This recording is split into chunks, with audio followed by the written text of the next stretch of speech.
Sa hasyenda ng mga Romero, sa bayan ng Batangas, nagkakagulo ang mga katulong. Aligaga ang lahat dahil ipinatatawag ni Doña Guada ang lahat ng kanyang kawaksi dahil may mahalaga daw itong sasabihin. Mabilis na kumilos ang lahat at sa loob lang ng ilang minuto ay nakahilera na ang lahat, maliban kay Ibyang na 5 minuto nang late. Victoria Dimagi ba ang totoong pangalan? Dalaga, morena, may maamo at simpleng ganda, at anak ng isa sa mga katiwala ng Donya sa palayan ng pamilya Romero. Hoy Ibyang, dalian mo. Ikaw na lang ang wala sa linya, baka bumaba na si Doña Guada. Bilisan mo at baka makita ka pa ni Nana Pilar. Siguradong masasabon ka nun. Tukoy nito sa mayordoma ng mansyon. Isa itong matandang dalaga na minsan ay may kasungitan. Eto na Melba, nagmamadali na nga oh. Inaayos ko lang ang damit kong nagusot. Sagot naman ni Ibyang. Biglang natahimik ang lahat nang biglang dumating na ang kanilang amo. Isa-isa nitong tinignan ng mga kawaksi na tila ba kinikilatis ang mga ito kung sino ang nararapat sa kanyang ipapagawa. Hanggang sa bigla itong tumigil sa harap ni Ibyang. Ikaw ang gusto kong maging personal maid ng aking kaisa-isang apo na titira sa Maynila para pamahalaan ang aming mga negosyo. Laking Amerika ang aking apo at may pagkapilyo. Nais kong pagsilbihan mo siya at bantayan. Ayoko namang magkalat siya ng anak sa kung sino-sinong babae lang. Wika ng Donya. Abay napakaswerte naman ni Ibyang. Magiging Manila girl. Sambit ni Melba. Nang makitang hindi masaya ang mukha ni Ibyang, ay siniko ito ni Melba. Hindi ka ba masaya best friend at ikaw ang napili?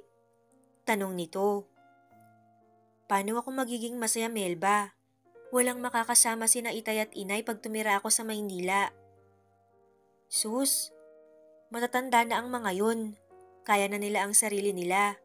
Sagot naman ni Melba. Yun na nga eh. Matatanda na sila. Paano kung magkasakit sila? Malayo ako at walang mag-aalaga sa kanila. Huwag kang mag-alala best friend. Ako ang bahala sa kanila. Lagi ko silang dadalawin at titignan para sa'yo. Talaga Melba? Oo naman, sagot ni Melba. Doon ay medyo napanatag ang kalooban ni Ibyang.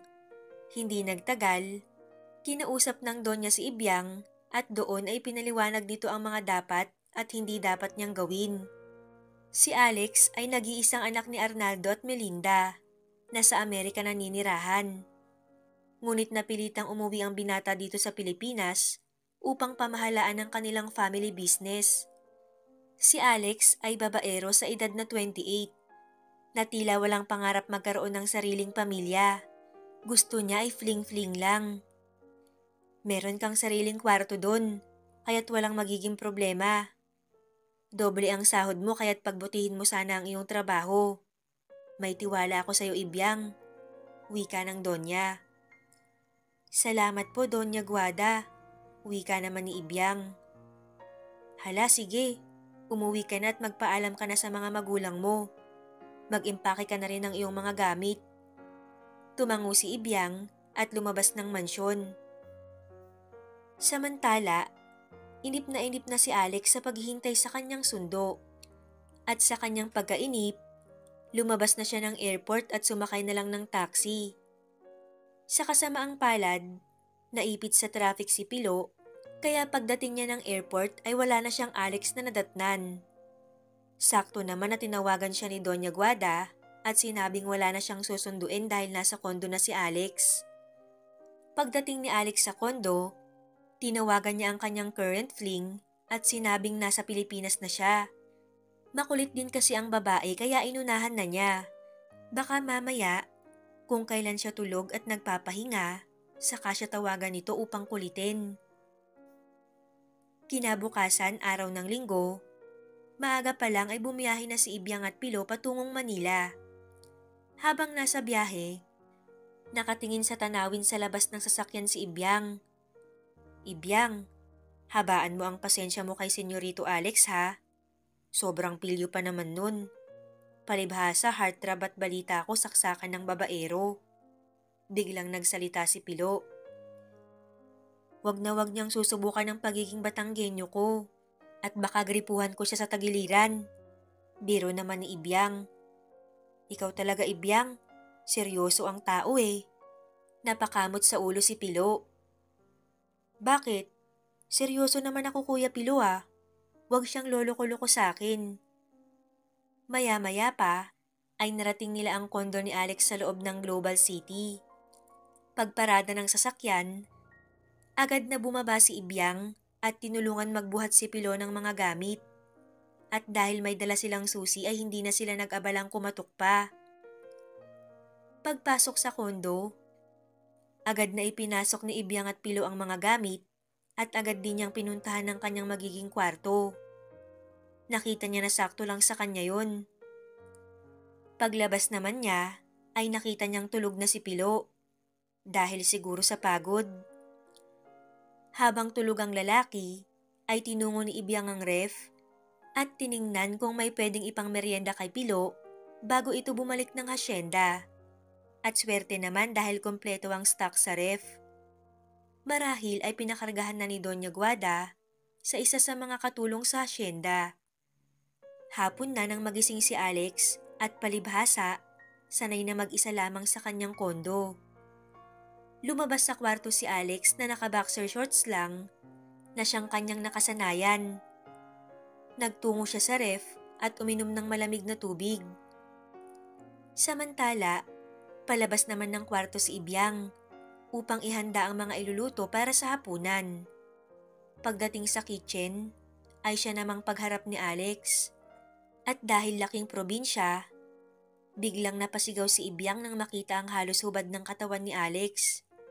At agad siyang lumapit kay Ibyang at tinakpan ang bibig nito. Nalalo namang ikinagulantang ni Ibyang dahil halos yakap-yakap na siya ni Alex. Nagpumiglas ang dalaga at agad lumayo sa lalaki. Napaantanda si Ibyang dahil sa itsura ni Alex. Oh my God, may virgin eyes. Naibulalas ni Ibyang sabay takip ng mata niya. Dali-dali namang bumalik sa kwarto niya si Alex at nagbihis ng disenteng damit. Paglabas ni Alex, agad niyang kinausap si Ibyang. What's your name? Tanong ni Alex habang pinag-aaralan ng kabuuan ng dalaga. Morena at may simpleng ganda. Ibyang po, senyorito. What? Come again? Nakakunot noong tanong ni Alex. Ibyang po, ulit naman ng dalaga. Bahagyang napangisi si Alex. What's your true name? Victoria Di Magiba po, senyorito. Okay. From now on, I will call you Ria. Medyo hindi pang Manila ang pangalan mo. Sapilitang tumango si Ibyang. At sinimulan na ni Alex sabihin ng mga dapat at hindi dapat gawin ni Ibyang. Matapos yun, ay nagkanya-kanya na sila ng dapat gawin. Lunes ng umaga, unang araw ni Alex sa kumpanya. Pagpasok pa lang niya sa building ay pinagtitinginan na siya at simpleng nagbubulungan ng kanyang mga empleyado. Curious ang lahat kung sino ang gwapong dumating ng maaga sa kanilang opisina. Nang makapasok siya sa kanyang opisina, inutusan niya ang kanyang sekretarya na halatang nagulat din. Matapos magpakilala ni Alex, ay inutusan nito ang sekretaryang si Jessica na sabihin sa bawat empleyado na pumunta sa conference room.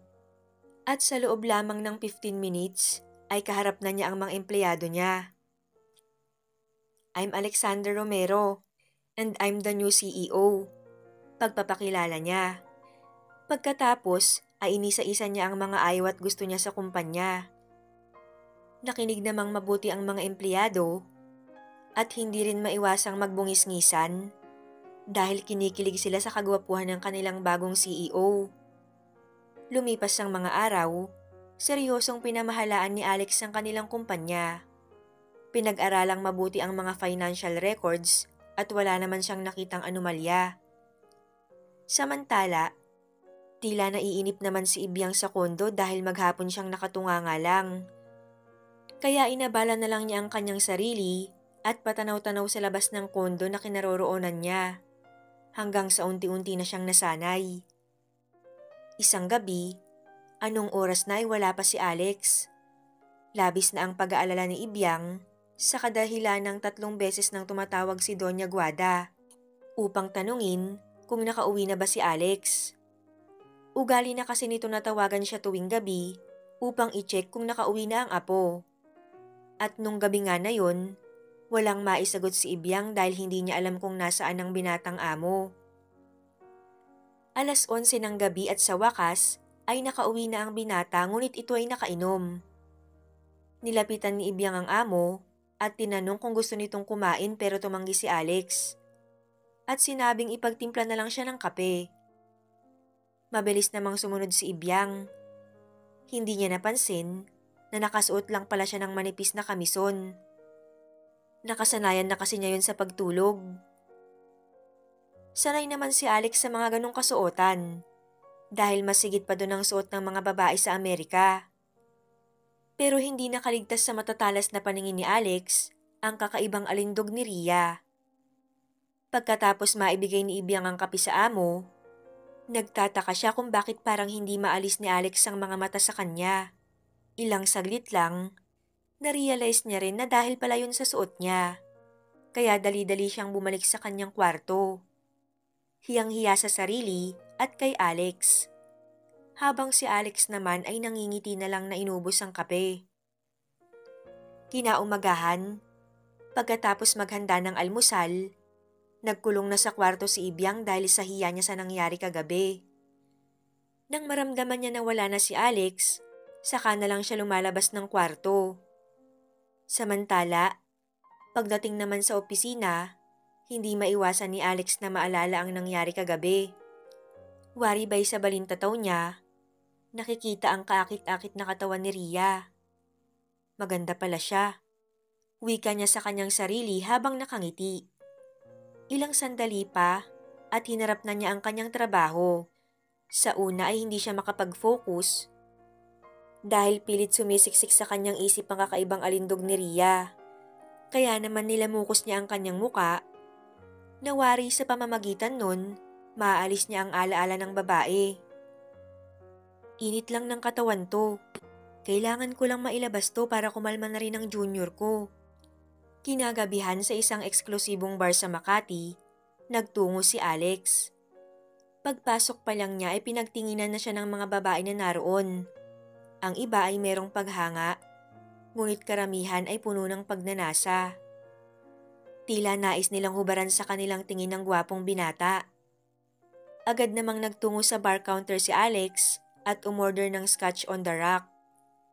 Matapos paikuti ng yelo upang lumamig, agad niya itong ininom at umorder agad ng isa pa. Maya-maya pa, nilapitan na siya ng isang babae na halatang type siya. Medyo tipsy na rin ito.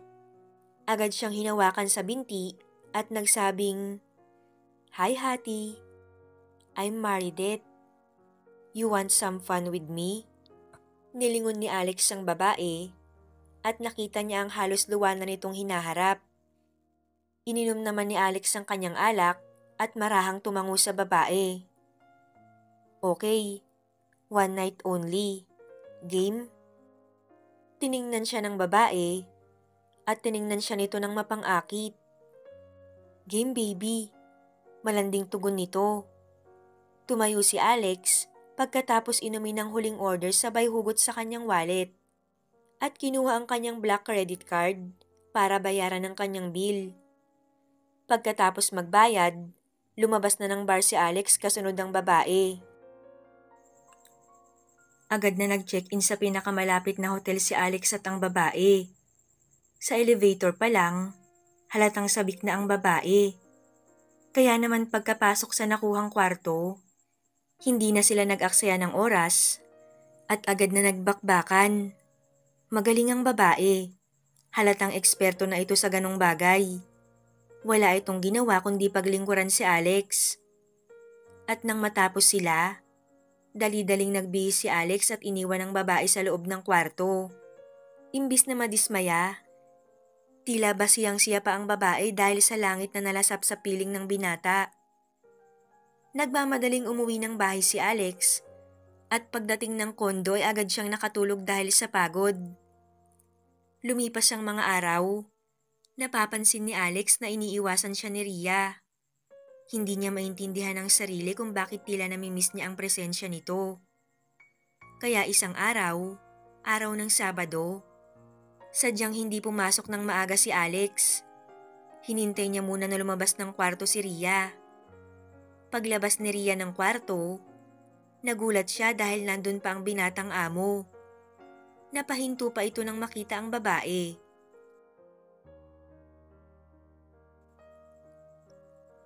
"Good morning, senyorito," bati ni Ibyang sa binata. "Iniiwasan mo ba ako, Ria?" tanong ni Alex sa dalaga. "Hindi po, senyorito," tanggi naman ito. "Pwes, samahan mo akong kumain," utos ni Alex sa dalaga. Senyorito, mamaya na lang po ako kakain," tanggi ni Ibyang. "Okay, sige. Iisipin ko na lang na totoo ang hinala ko." Simpleng tugon ng binata at tumingin sa dalaga na tila inaaral kung nagsasabi ba siya ng totoo. Kaya naman napilitan ng dalaga na saluhan ito sa almusal. Habang kumakain, lihim na pinag-aralan ni Alex ang dalaga. At masasabi niyang maganda at kaakit-akit talaga ang dalaga. Matapos kumain, pumasok na sa kumpanya si Alex baon ng alaala ng maamong muka ng dalaga. Halos hindi mawaglit sa kanyang isip ang mapupulang labi nito at mapupungay na mga mata na tila ba laging nangungusap. Dahil doon, naging nakakainip ang buong maghapon para kay Alex.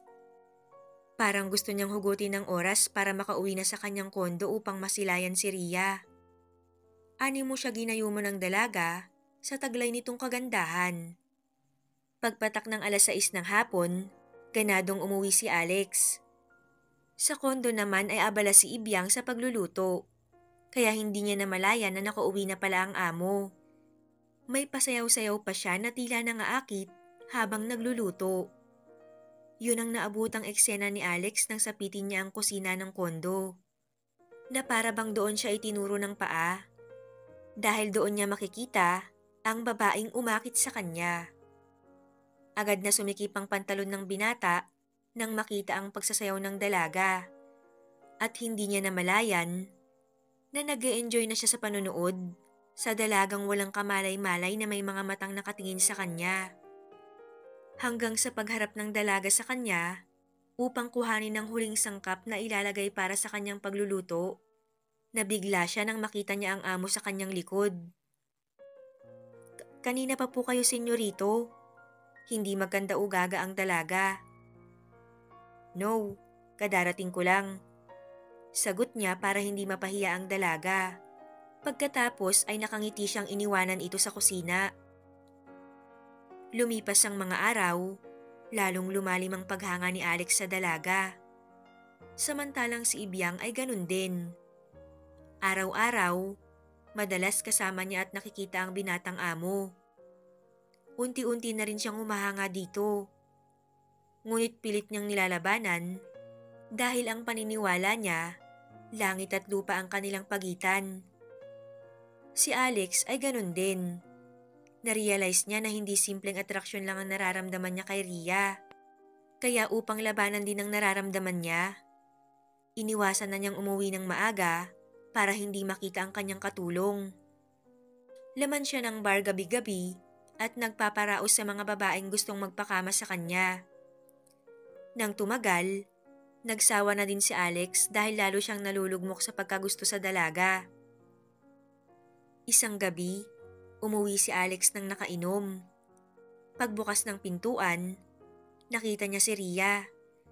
At dahil labis siyang nananabik sa dalaga, hindi na niya napigilan ang sarili at sinunggaban ng dalaga. Alam niyang nagulat si Ria dahil hindi ito kumikilos noong una, hanggang sa naramdaman niya na itinutulak siya nito. Pero hindi pumayag si Alex na mapalayo ang dalaga. Ginawa niya ang lahat ng kanyang makakaya para mapasuko ang dalaga. At hindi naman siya nabigo. Dahil naramdaman niya na tumutugon ang dalaga sa kanya. Hanggang ang halik ay napunta na sa isang matinding bakbakan. Tuluyan nang nawala sa sarili si Ria at ibinigay na ng walang pag-aalinlangan ang iniingatang kayamanan sa amo. At sa sobrang pagod ni Ria, agad itong nakatulog ng nakayakap kay Alex. Hinalikan naman ito ng binata sa ulo at masayang natulog kasama si Ria. Kinabukasan, naunang nagising si Ibyang habang si Alex naman mahimbing pa ring natutulog.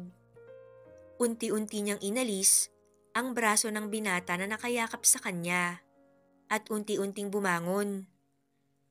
Ngunit napangiwi siya nang may maramdamang sakit sa pagitan ng kanyang hita.